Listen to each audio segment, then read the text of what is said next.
ব্যক্তি থেকে পরিবার, সমাজ থেকে রাষ্ট্র, দেশ থেকে বিশ্ব, সবকিছু চালিকায় রাজনীতি। তাই রাজনীতির 10 দিক নিয়ে রাজকাহন নিবেদন করছে জিপিএইচ ইস্পাত। সাথে আছি আমি তানিয়া হারুন। আগামী কয়েক মাস দেশের জন্য অত্যন্ত গুরুত্বপূর্ণ জানিয়ে প্রধান উপদেষ্টা ডক্টর মোহাম্মদ ইউনূস জাতিসংঘ মহাসচিবকে জানিয়েছেন, এই নির্বাচন প্রক্রিয়া ব্যাহত করতে দেশ বিদেশে ষড়যন্ত্র চলছে। যারা কোটি কোটি ডলার বিদেশে নিয়ে গেছেন এবং দেশ ত্যাগ করেছেন, তারাই বিদেশ থেকে এই অস্থিতিশীল পরিস্থিতি সৃষ্টির চেষ্টা করছেন বলে সরকার মনে করছে। কিছু আন্তর্জাতিক মহলও তাদের পৃষ্ঠপোষকতা করছে বলে তাদের অভিযোগ। নির্বাচনকে ঘিরে দেশি বিদেশি ষড়যন্ত্র তীব্রভাবে ক্রিয়াশীল হচ্ছে বলে মনে করছে বিএনপিও।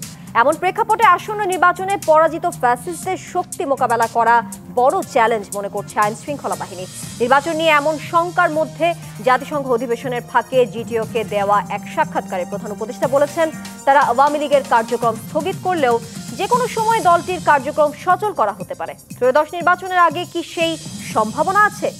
একই সাক্ষাৎকারে ডক্টর ইউনূস জানিয়েছেন, অন্তর্বর্তী সরকারকে অনেকে 5 বছর, 10 বছর, এমনকি 50 বছর পর্যন্ত ক্ষমতায় দেখতে চাইলেও তারা ফেব্রুয়ারির প্রথমার্ধেই নির্বাচন সম্পন্ন করার সিদ্ধান্তে অটল রয়েছেন। নির্বাচন বানচালে দেশে ও দেশের বাইরে কে কিভাবে ষড়যন্ত্রের জাল বুনছে, নির্বাচন দীর্ঘায়িত হলে কার লাভ কার ক্ষতি, এসব নিয়ে আলোচনায় আজ রাজকাহন স্টুডিওতে আছেন বিএনপির কোষাধ্যক্ষ ও সাবেক সংসদ সদস্য এম রশিদুজ্জামান মিল্লাত, খেলাফত মজলিসের মহাসচিব ডক্টর আহমদ আব্দুল কাদের এবং গণফোরামের নির্বাহী সভাপতি অ্যাডভোকেট সুব্রত চৌধুরী। আপনাদের তিনজনকে আজকের রাজকাহনে আমি স্বাগত জানাচ্ছি। শুরুটা করতে চাই অ্যাডভোকেট সুব্রত চৌধুরী, আপনাকে দিয়েই। অন্তর্বর্তী সরকার বারবার বলছে তারা ফেব্রুয়ারির প্রথমার্ধেই আসলে নির্বাচন করার ব্যাপারে দৃঢ় অবস্থানে আছে, কিন্তু নির্বাচন বানচালে তারা দেশি বিদেশি ষড়যন্ত্রের কথাও বলছেন। যেমনটা আমরা জানাচ্ছিলাম, দেশে আসলে কারা কিভাবে এই ষড়যন্ত্র করছে এবং বিদেশে কারা কিভাবে ষড়যন্ত্রের জাল বুনছে বলে আপনি মনে করেন? ধন্যবাদ আমার সহ আলোচকবৃন্দ। আপনারা জানেন যে সারা দেশে শারদীয় দুর্গোৎসব চলছে। আজকে মহাষ্টমী উদযাপিত হয়েছে। আমি আপনার মাধ্যমে, ডিবিসির মাধ্যমে সারা দেশের জনগণকে শারদীয় দুর্গোৎসবের শুভেচ্ছা এবং অভিনন্দন জানাই। আমি বিশেষ করে রাজনৈতিক দলগুলোকে ধন্যবাদ দেব। তারা সকল দলেই এই দুর্গাপূজা যাতে শান্তিপূর্ণভাবে সম্প্রীতি পরিবেশে অনুষ্ঠিত হয় সেই ব্যাপারে সকলেই যার যার অবস্থান থেকে পদক্ষেপ নিয়েছে। এবং বিএনপি তো সারা দেশে তার নেতাকর্মীরা সারাক্ষণেই খোঁজখবর নিচ্ছে, শুধু মণ্ডপে না, মণ্ডপের বাইরেও নিজেরাও সাংগঠনিক শক্তি দিয়ে তারা কাজ করেছে। এটা আমার কাছে নতুন মনে হয়েছে। অতীতে এরকম কোনো দল সনাতনী সম্প্রদায়ের ধর্মীয় উৎসবকে কেন্দ্র করে সবাই এটার সাথে সম্পৃক্ত হয়েছে উৎসবের জায়গাটায়। তো আপনি যেসব আলোচনা শুরু করেছেন, প্রফেসর ইউনূস সাহেবের মুখ থেকে বারবার এসব কথা বলার তো কোনো দরকার পড়ে না। সারা জাতি জানে, কারণ ওনারা ঘোষণা দিয়েছেন অনেক আগেই ফেব্রুয়ারিতে নির্বাচন হবেই, এই ব্যাপারে তো কোনো ব্যত্যয় ঘটবে না। শফিক সাহেব এটা শফিক মানে প্রেস সেক্রেটারি শফিক সাহেবের কথা বারবার এইসব কথা বলার তো দরকার নেই। সারা জাতি অত্যন্ত উৎসাহ উদ্দীপনার সঙ্গে ফেব্রুয়ারির নির্বাচনের দিকে তাকিয়ে আছে। একটা শান্তিপূর্ণ গ্রহণযোগ্য নির্বাচন হবে, জনগণ তার পছন্দ মতো প্রতীকে বা দলকে ভোট দেবে এবং একটা নির্বাচিত সরকার আমরা আশায় বুক বেঁধে আছি। কারণ আমাদের এই ভোটের বিষয়টা অনেক দিন ধরে আমরা এখান থেকে অনেক দূরে চলে গেছিলাম আর কি, বিশেষ করে গত 15 বছর যা হয়েছে। অন্তর্বর্তী সরকার প্রধান বলছেন যে ষড়যন্ত্রের কথা বলছেন দেশি বিদেশি, উনি আন্তর্জাতিক মহলে বলছেন এই ষড়যন্ত্রের অজুহাত দিয়ে কি উনি নির্বাচন পিছিয়ে দেওয়ার চেষ্টা করছেন নাকি আসলে সত্যি এমন নাশকতার হুমকি রয়েছে? না না, ওনারা কেন এটাকে এত উচ্চ পর্যায়ে নিয়ে যাচ্ছে? এত উচ্চ মার্গের আলোচনা তো আমি এটা দেখি না। জনগণই প্রতিহত করবে। নির্বাচনের বিরোধী শক্তি মাঠে আসে কাজ করুক। হ্যাঁ, বিদেশে বসে প্রবাসী অনেকে অনেক কথা বলতে পারে, ওরা স্লোগান দিতে পারে, মিছিল মিটিং করতে পারে। তারপরে প্রত্যেক দিনে দেখতেছি ডিজিটাল মিটিংগুলো হচ্ছে বিভিন্ন প্ল্যাটফর্মে। আর ওই যে দিল্লিতে যিনি বসা আছেন তিনি তো বক্তৃতা দিয়েই বেড়াচ্ছেন, ওগুলো কিছু যায় আসে না। হ্যাঁ, কোনো প্রচেষ্টায় সফল হবে না নির্বাচন বানচালের। আমি আপনাকে বলে দিলাম, ফেব্রুয়ারিতে সুন্দরভাবে সুষ্ঠুভাবে একটা নির্বাচন সম্পন্ন হবে। সরকারও আন্তরিক, আমার সেনাবাহিনী আন্তরিক, পুলিশ বাহিনী আন্তরিক, প্রশাসন আন্তরিক, আমরা যারা নির্বাচনমুখী রাজনৈতিক দল আমরাও আন্তরিক। তো আমাদের তো মেইন যারা মানে নির্বাচক মণ্ডলী, সিটিজেন, জনগণ, তারাও তো অপেক্ষায় আছে যে একটা সুষ্ঠু নির্বাচনের জন্য। তো কেন আমাদের এত দ্বিধাদ্বন্দ্ব হবে? আমি আশা করব যে আমরা এগুলো নিয়ে নেতিবাচকতা যেন না বলি, খামোখায় আমরা এগুলো আলাপ করতেছি। বরঞ্চ আমরা দেখব যে নির্বাচন কমিশন সঠিকভাবে কাজ করছে কিনা, এবং সেই যে শিডিউল দিয়েছে সেই শিডিউল অনুযায়ী তার কাজগুলো সমাপ্ত হচ্ছে কিনা। আমাদের রাজনৈতিক দলগুলোর কিছু দাবি দাবা আছে, যখন ডায়ালগ শুরু হবে আমরা আমাদের কথাগুলো বলবো, তার মধ্যে যদ্দূর তাদেরকে শক্তিশালী করা যায় সেই চেষ্টা আমাদের আসলে সবার আছে। অ্যাডভোকেট সুব্রত চৌধুরী, আপনাকে ধন্যবাদ। এবারে যেতে চাই ডক্টর আহমদ আব্দুল কাদের আপনার কাছে।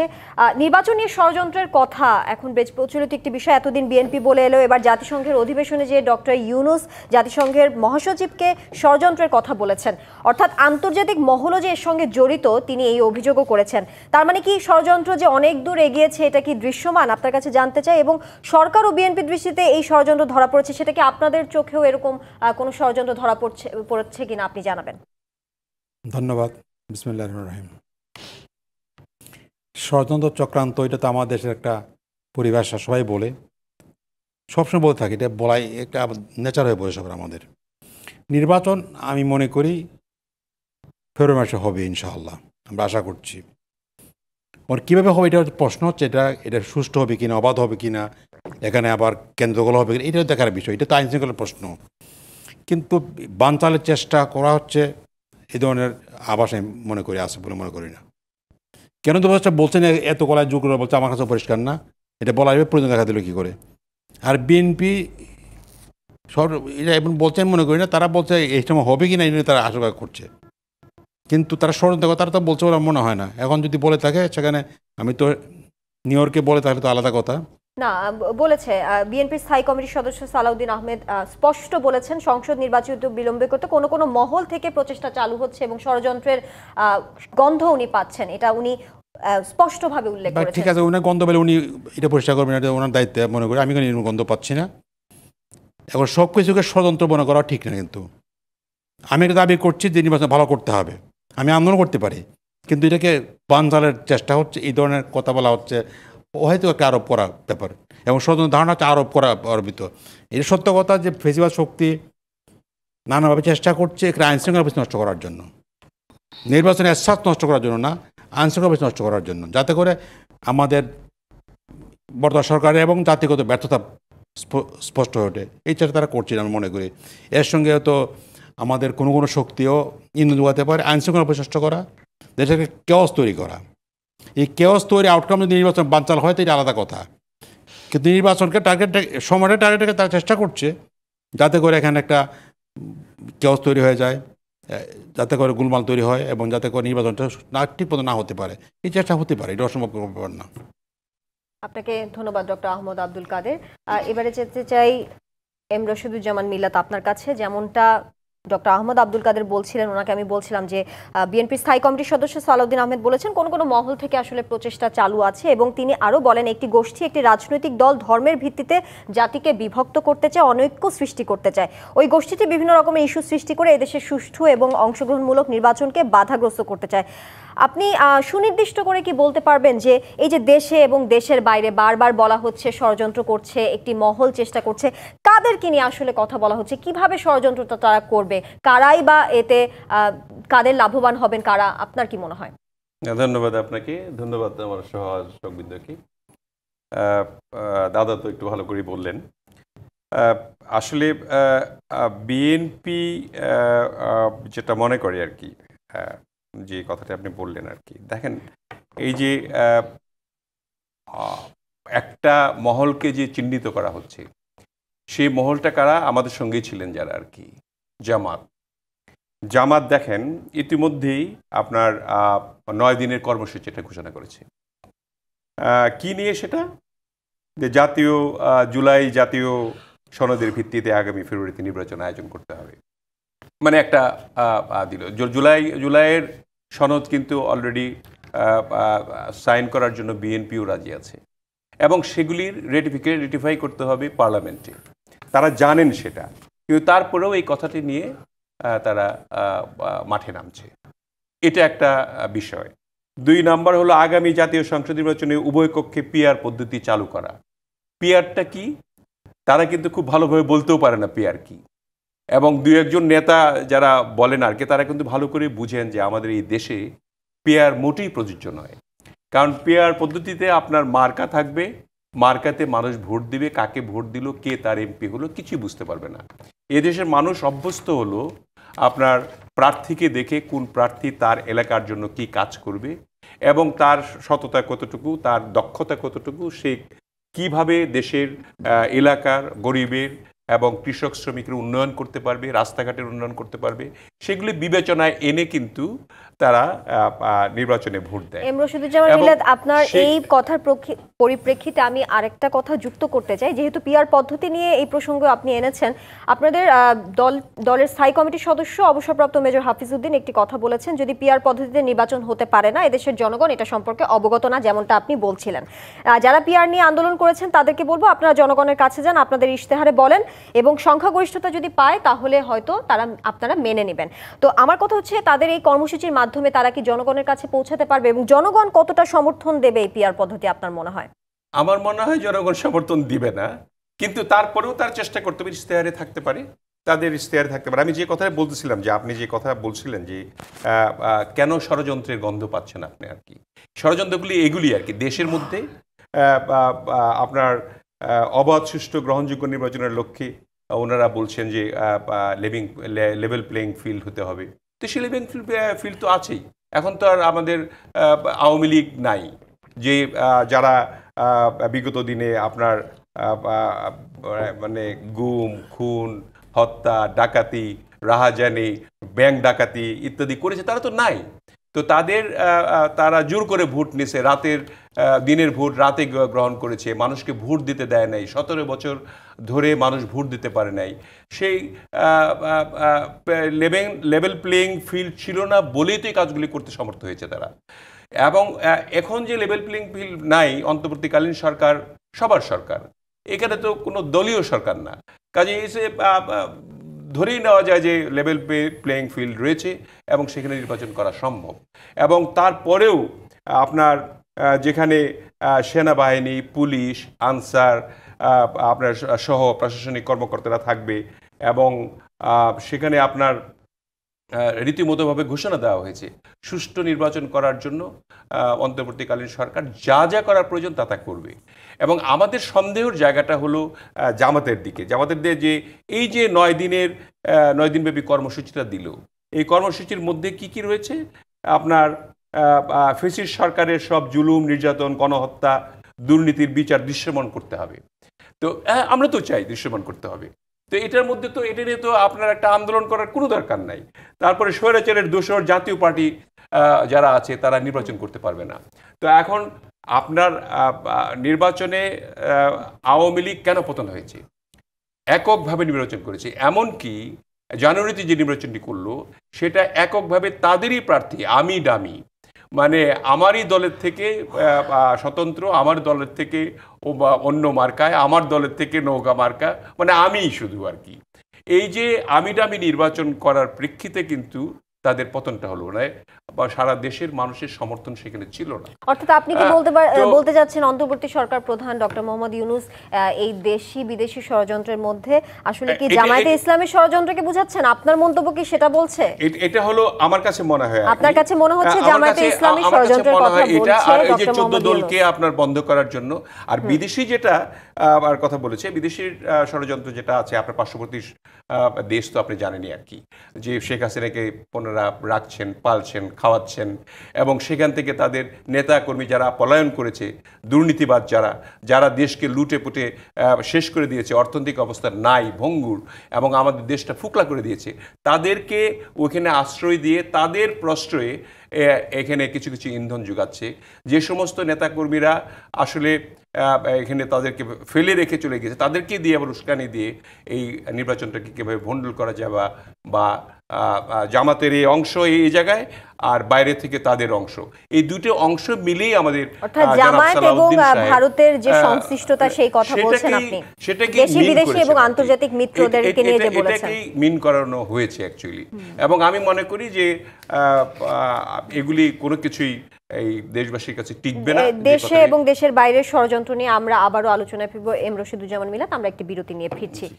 জিপিএইচ ইস্পাত নিবেদিত রাজকাহন থেকে এই পর্যায়ে নিচ্ছে একটি বিরতির সাথেই থাকুন। আমন্ত্রণ আরেকবার জিপিএইচ ইস্পাত নিবেদিত রাজকাহনে। আজ আমরা আলোচনা করছি নির্বাচন বানচালে কে কোথায় ষড়যন্ত্র করছে এই শিরোনামে।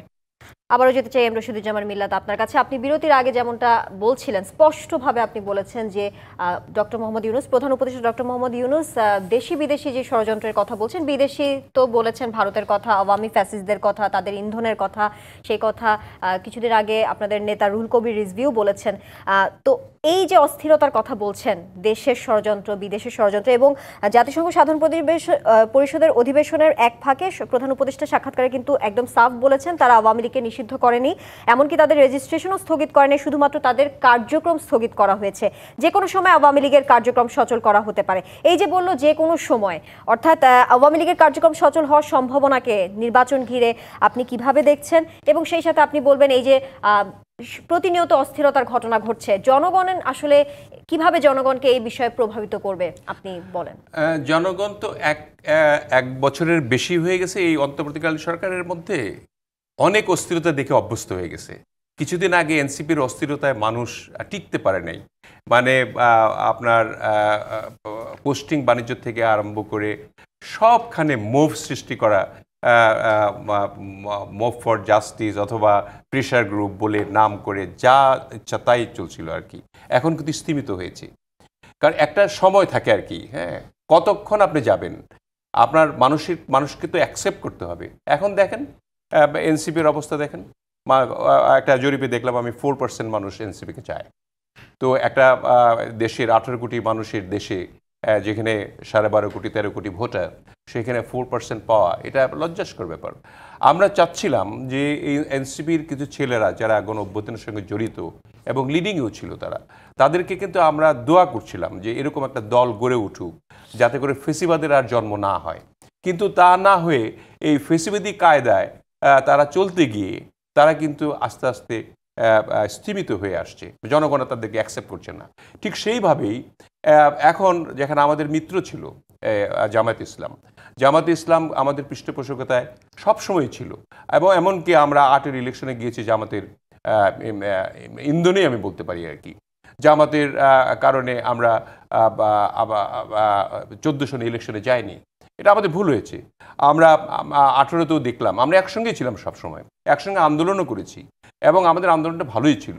এখন যেহেতু ফ্যাসিস্টের পতন হয়েছে, আওয়ামী লীগ নাই এবং আওয়ামী লীগের কার্যক্রম স্থগিত করা হয়েছে, যে কারণে একটি বিরোধী দলের কারণে তারা চেষ্টা করতে পারে, এবং সেই কারণে আমরাও কিন্তু বলছি না। যেমন মিল্লাত, যেহেতু আপনাদের বিএনপির একজন নেতা বলেছিলেন যে ইসলামপন্থী দেশগুলো আসলে ষড়যন্ত্রের পেছনে তাদের হাত আছে, এটা কিন্তু স্পষ্টভাবে উনি বলেছিলেন।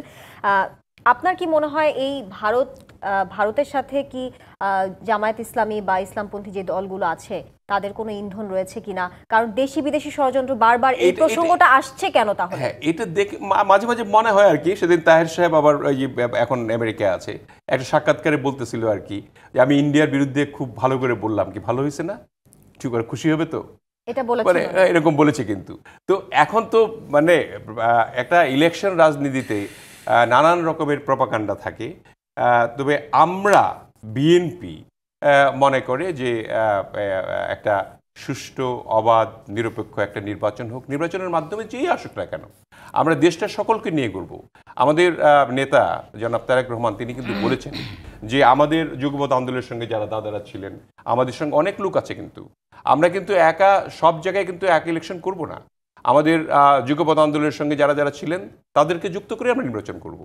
এমনকি নির্বাচনের পরে যে নির্বাচিত হওয়ার পরে যে সংসদ গঠিত হবে সেখানে সকলকে নিয়ে রাষ্ট্রটা এমনভাবে গঠন করা হবে যাতে সেই রাষ্ট্রে মানে উন্নয়ন এবং মানুষের মানবিক উন্নয়ন, আমাদের 31 দফায় যে সমস্ত বিস্তৃত করা আছে এমনকি জুলাই সনদেও কিছু কিছু ভালো জিনিস রয়েছে, সেগুলিকে কার্যকর করে একটা ভালো রাষ্ট্র করে তোলা, যাতে করে ফেসিবাদের উত্থান আর না হয় এবং আমরা যাতে একটা পরিচ্ছন্ন বাংলাদেশ দেখতে পাই। এমনকি এই তরুণদের জন্য যে সমস্ত কার্যক্রমগুলি করা দরকার, যাদেরকে একদম যাদের ভবিষ্যৎকে অনিশ্চিত করে দিয়েছিল ফ্যাসিস্ট পতিত সরকার, সেই তরুণদেরকে নিয়েও আমাদেরকে একটা ভাবনা রয়েছে, তাদেরকে কিভাবে তাদের চাকরি থেকে আরম্ভ করে, তাদের পড়াশোনা থেকে আরম্ভ করে, ইভেন কি প্রাইমারি স্কুল থেকে আরম্ভ করে কীভাবে শিক্ষার পরিবর্তন আনা, আমাদের পূর্বের যে মান সম্মান ইজ্জত সেগুলি নিয়ে বসবাস করা এই দেশে, এবং এগুলির জন্য কিন্তু আমরা সকল প্রস্তুতি গ্রহণ করেছি। এই জন্য আমি জামাতকেও বলতে চাই যে আপনারা অযথা মানে এই মিস ইনফরমেশন, ডিসইনফরমেশন এবং মিথ্যা আশ্বাস দিয়ে জনগণকে মানে বিভ্রান্ত না করার জন্য। আমরা তো মুসলিম অধ্যুষিত দেশ, আমরা 90% মানুষ এখানে মুসলিম, আমরা সকলেই কিন্তু ইসলামী বিশ্বাসী। কাজেই ইসলাম ধর্মকে নিয়ে একটা ব্যবসা করা, এটা যাতে না আপনার কি হয়। মনে হয় এই জামাত ইসলামের যে 9 দিনের কর্মসূচি নিয়ে আপনি বলছিলেন, সেই কর্মসূচি জনগণকে আসলে কতটা প্রভাবিত করতে পারবে? আমি মনে করি মোটেই প্রভাবিত করবে না। জামাতের একটা বিষয় আছে, এটা আপনাকে ধরে নিতে হবে। যেমন জামাত যেখানে একটা মানে যদি কোনো সমাবেশ করে, সারা বাংলাদেশ থেকে কিন্তু সবাই একসঙ্গে আসে। আজকে যদি ঢাকায় করে, দেখবেন সারা বাংলাদেশের লোক সেখানে। আবার যদি এটা রাজশাহীতে করে, এই সারা বাংলাদেশের লোক সেখানে যাবে। এই যে তাদের যে এই বড় একটা পরিসর দেখানো, এটা বাংলাদেশের মানুষ, সাধারণ মানুষ খুব ভালো করে বুঝে। এবং আমাদের এর আগে দেখেন, আমরা ফ্যাসিস্ট সরকারের পতনের জন্য যে আন্দোলনগুলো করেছিলাম, আমাদের ডিভিশনাল যে আমাদের সমাবেশগুলি হয়েছে, সেই সমাবেশগুলো কত বড় বড় হয়েছে, সেই ডিভিশনের লোকগুলি ছিল সেখানে।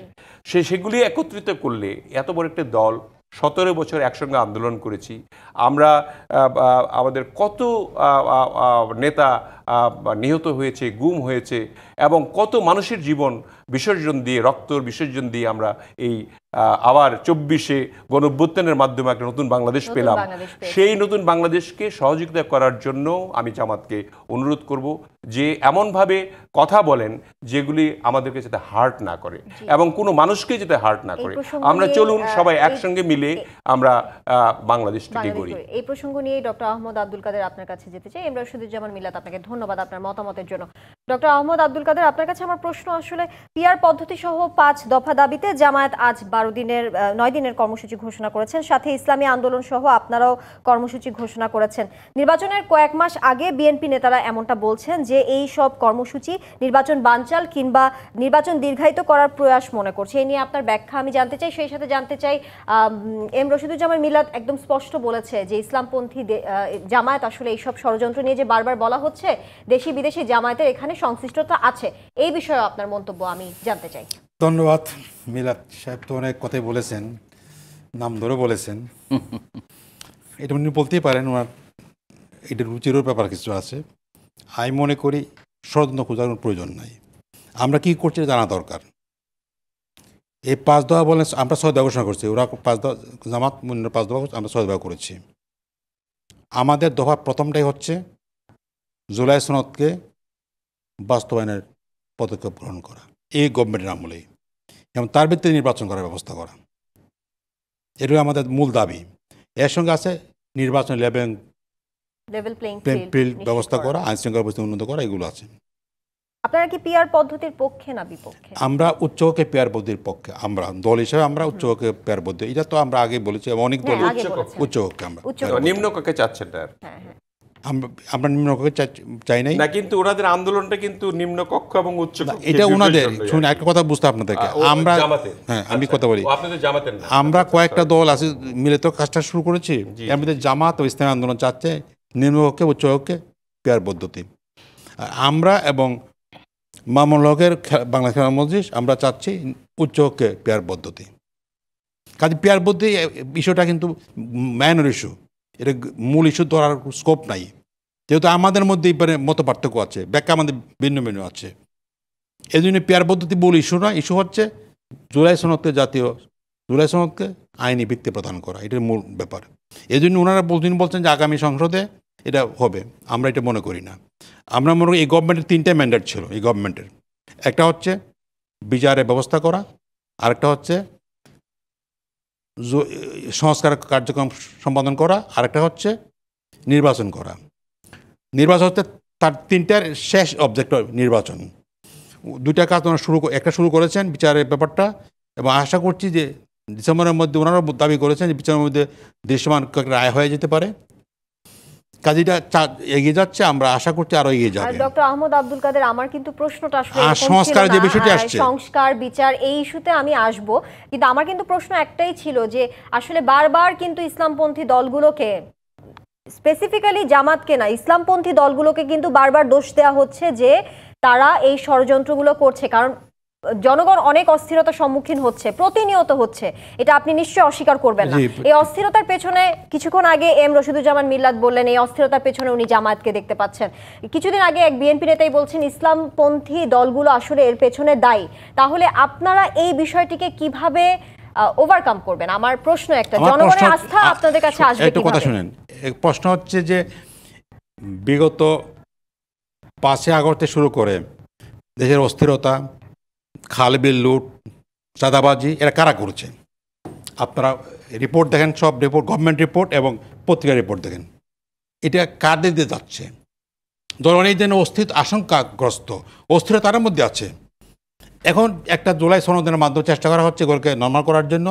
আমরাও গভর্নমেন্ট দাবি জানিয়েছি আপনারা আইন শৃঙ্খলা পরিস্থিতি উন্নত করে চেষ্টা করেন। মবের কথা বলছে, মবে কারা আছে, কারা গিয়েছে সেখানে, এটা দেখতে হবে। তো এর সঙ্গে আপনি বলেন কারা কারা যুক্ত আছে মব এবং চাঁদাবাজির সাথে? এটা আমার বলার দরকার নাই, এটা সবাই জানে।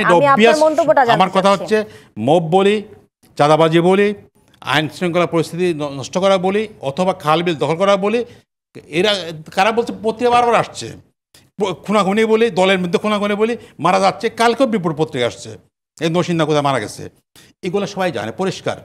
মানুষের আশঙ্কা হচ্ছে এতে নির্বাচন হবে কি না, এটা আশঙ্কা মানুষ করে, কেউ করছে। এটা আমরা এনশিওর করতে হবে এগুলো যাতে না হয়, এনশিওর করতে হবে যে দখলবাজি না হয়, এনশিওর করতে হবে যাতে করে কেন্দ্র দখল না হয়, যাতে সাধারণ ভোটাররা ভোট দিতে পারে। যদিও প্রথম অবস্থা আমাদের বলেছেন যে একটা উচ্চমুখী পরিবেশে ভোট হবে, আমরা এটা চাই। এটা বললে তো হবে না, এটা কার্যকর করতে হবে। কার্যকরের দায়িত্ব হচ্ছে প্রথমত সরকারের, নির্বাচন কমিশন সরকারের, দ্বিতীয়ত আমরা পলিটিক্যাল পার্টিগুলোর, অন্যান্য বিষয়গুলো তো পরে আছে। এই জন্য আমি মনে করি এটা গভর্নমেন্টেরকে এই দায়িত্ব পালন করতে হবে এবং এর জন্য কঠোর হতে হবে। বললে শুধু হবে না, কঠোর হতে হবে। এই কাজটা হচ্ছে না বলেই এখন।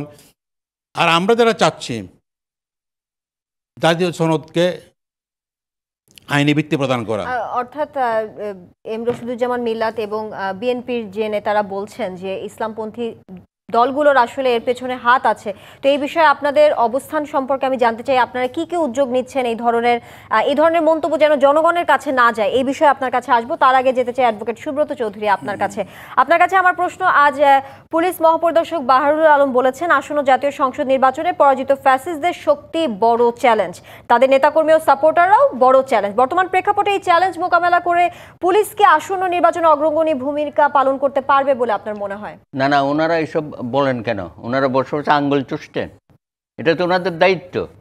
ফেসিস্টের উত্থান হবে, ফেসিস্টরা এখানে গোলযোগ সৃষ্টি করতে, ওনারা জানে না? ওনাদের কাছে সব খবর আছে, তো ওনার ব্যবস্থা নেবে সেগুলো। এগুলো জনগণের উপর উনি কেন দায়িত্ব পাচ্ছেন? তবে মন্দের ভালো আমি তো দেখতেছি যে কিছু কিছু স্টেপ তো তারা নিচ্ছে। হ্যাঁ, একদম যে তারা নিচ্ছে না তাও আর বলা যাবে না। অনেকটা গুছিয়ে এনেছে কিন্তু আইনশৃঙ্খলা বাহিনী, র্যাবও অনেক গুছিয়েছে, প্রশাসনও গুছানো হচ্ছে। এখন মাঝখান থেকে ইসলাম পছন্দের দলগুলো এই ঝামেলাটার মধ্যে আমাদের কেন ফেলে দিল? আরে ভাই, জামাতে ইসলামী, জামাতে আমার ভাই খেলাফত একই অভিযোগের সুর আনছেন যে তারা এখানে। না, আমি আনবো কেন? এটা ঐতিহাসিকভাবে এটা সত্য। 47-এ এই জামাত পাকিস্তান চায় নাই। 71-এ মহান মুক্তিযুদ্ধে তারা পাকিস্তানিদের পক্ষে ছিল, এবং এখন যে কর্মকাণ্ডটা শুরু করেছে আমরা তো এটা নতুন করে আবার জামাতকে নিয়ে কথা বলতে হচ্ছে। কেন এত কথা বলবো আমরা জামাতকে নিয়ে? তারা তো 71 নিয়ে তো কোনো সিদ্ধান্ত এখনো দিতে পারে নাই। তাদের যে একটা ভুল হয়েছে সেই কথাটা বলার মতো সাহস তাদের নাই। তার মানে কি? তাদের তো উপরে যা বলছে ভিতরে অন্য কিছু। আপনি জানেন জামাত 300 আসনে প্রার্থী ঘোষণা করেছে। আমার হাইকোর্টের বন্ধুরা প্রত্যেকের সাথে আমি আলাপ করেছি, তারা বলেছে আসন তারা কাজ করছে প্রত্যেকটা আসনে, ইনক্লুডিং শিশির মনির, যিনি বলেছেন এই সরকার অবৈধ। যারা এই সরকারকে অবৈধ বলে তাদের অবস্থানটা কোথায়? এটার জন্য তো আন্দোলন করার দরকার নাই, তারা নিজেরাই তো বলে দিয়েছে এই সরকার অবৈধ। এটার বিরুদ্ধে কোনো কথা বলেছে কোনো জামাত নেতা যে শিশিরের মনের বক্তব্য আমাদের বক্তব্য না?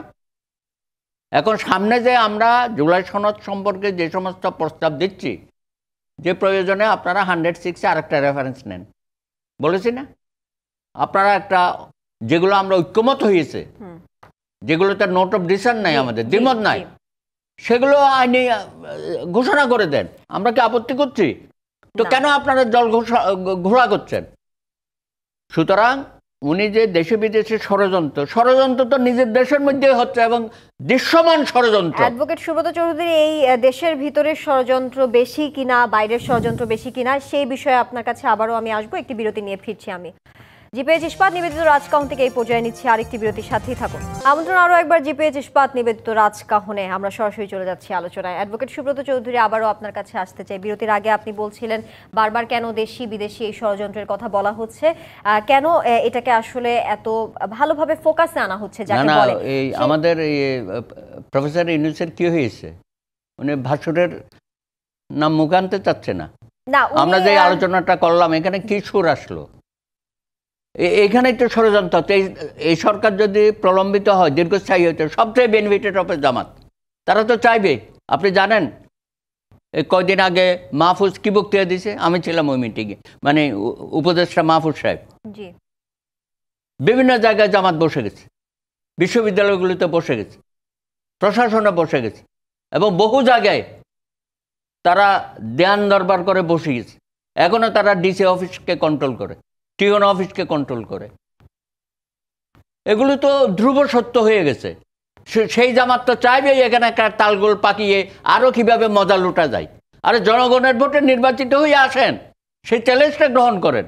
সেটা না করিয়া নানান কায়দা কানুন ফন্দি ফিকির করিয়া আপনারা এখানে আমার ভাইদের নিয়ে একটা শুরু, ঠিক আছে, করেন আন্দোলন করার আপনাদের অধিকার আছে। আপনি জনগণের কাছে গিয়ে বলেন যে আমরা এগুলো করব। ওই যে মিল্লাত ভাই যেটা বললো, আপনি কর্মসূচি দেন। আরে কি কর্মসূচি দেব? আমি সব জায়গায় দেখি পোস্টার লেগে গেছে। আমি পুরান ঢাকায় ঘুরতেছি কয়েকদিন ধরে, এত বেশি পোস্টার জামাত এবং আমার ইয়েদের হাত পাকাদের।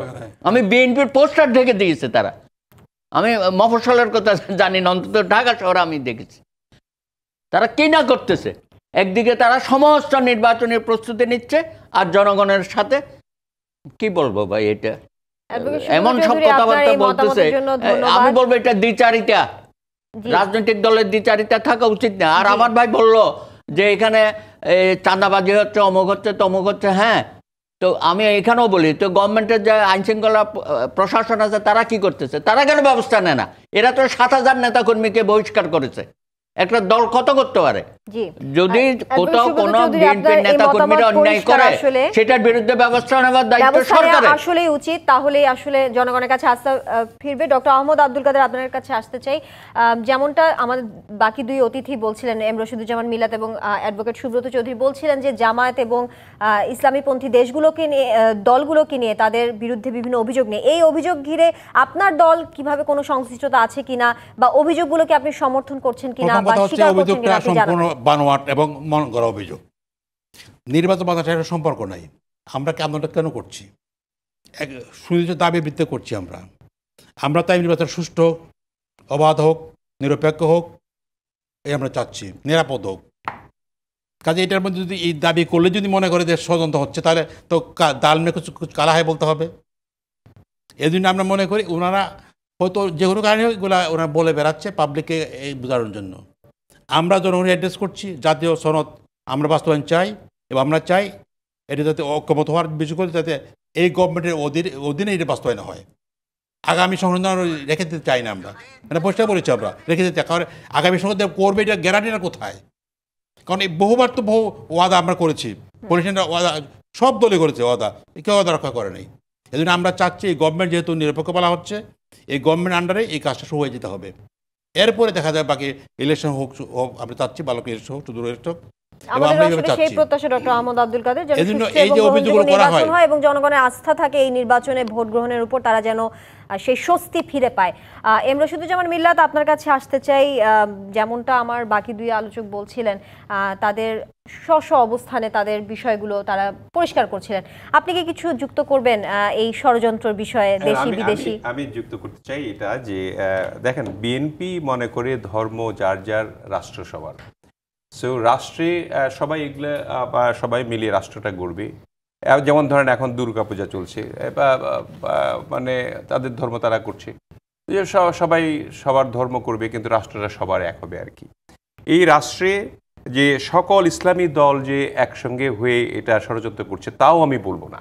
আমি শেষ মন্তব্য বলতে চাই, যেমন ধরেন সকল ইসলামী দল বলতে শুধু জামাত ইসলাম নয় বা খেলাফত মজলিস নয়, এখানে বাংলাদেশ খেলাফতে মজলিস তারা এটা চায় না। আপনি আপনার বাংলাদেশে তাবলিগ জামাত একটা বিরাট অংশ, তাবলিগ জামাতের কিন্তু বিরাট অংশ, আপনার জানা আছে কিনা আমি জানি না। এটা মনে হয় যদি তাবলিগ জামাত একবার ডাক দেয় যে এখানে আপনার যে তুরাগ নদীর তীরে যেটা হয় সেটা তো দুই ভাগে ভাগ করা হয়েছে, এইখানে এর বিরাট অংশ তারা কিন্তু এই আপনার এই মানে তারাও কিন্তু গণতন্ত্রের প্রতিষ্ঠা করতে চায়। তারা ইসলামিক ওই রকমভাবে তারা করতে চায় না যে ইসলাম আসলে হাত কেটে দিতে হবে, তারপরে আপনার বোরকা পরে বেরোতে হবে, তারপরে আপনার আপনার মেয়েরা কাজ করতে পারবে না, এ ধরনের কিন্তু তারা চায় না। তারা রাষ্ট্রে যাতে সবার অধিকার সমান থাকে, ছেলে মেয়ে সবার যার যার অবস্থান থেকে সবাই যাতে সুন্দরভাবে চলতে পারবে, এটা কিন্তু সবাই চায়। এটা যদি আপনি এবং বিএনপি এটা খুব ভালো করে অ্যাড্রেস করতে চায়, বিশেষ করে আমাদের এবারের 31 দফায় একদম পুঙ্খানুপুঙ্খভাবে, যদি আমার বিশ্বাস তারা যদি ভালো করে পড়তো এটা, তাহলে নিশ্চয়ই এই যতগুলি আমাদের জুলাই সনদ নিয়ে ওনারা কথা বলছেন, এগুলি কিন্তু সবগুলি সন্নিবেশিত আছে আমাদের 31 দফায়। এবং তারপরেও আমাদের জুলাই সনদে আমাদের সিগনেচার করতে কোনো অসুবিধা নাই। ঐক্যমত্যভাবে আমরা যেগুলি নোট অফ ডিসেন্ট দেওয়া আছে আমাদের তরফ থেকে, সেগুলি নিয়ে তারা মাঠে যেতে পারে। তারা মাঠে যেয়ে বলতে পারে যে ওনারা এটা দেয় নাই, অতএব তাদেরকে ভোট দিবেন কি দিবেন না। সমস্ত কিছুর মালিক হলো এই দেশের জনগণ। এই প্রত্যেক রাষ্ট্রের মালিক হলো জনগণ। জনগণ যাকে যা চাইবে তাই হওয়া উচিত, এবং সেটা নিয়ে তখনই আসলে আমরা বুঝবো যে আগে স্বৈরাচার এখন আর নেই, নিয়ম পরিবর্তন হয়েছে এবং আমরা নতুন একটা দেশ পেয়েছি। শেষ কথাটা হলো একটি সুষ্ঠু নিরপেক্ষ অবাধ নির্বাচনের জন্য আমরা অপেক্ষা করছি এবং ফেব্রুয়ারিতে সেটা আমরা চাই। আমরাও সেই প্রত্যাশা আছি। এম রশিদুজ্জামান মিলাত, সেই সাথে আপনাদের দুজনকেও ধন্যবাদ জানাচ্ছি আমাদের আজকের রাজকাহনে সময় দেওয়ার জন্য। আজকের মতো বিদায় নিচ্ছি জিপিএইচ ইস্পাত নিবেদিত রাজকাহন থেকে। ফিরবো আগামীকাল রাত 10টায় নতুন রাজকাহন নিয়ে। ডিবিসির সঙ্গেই থাকুন।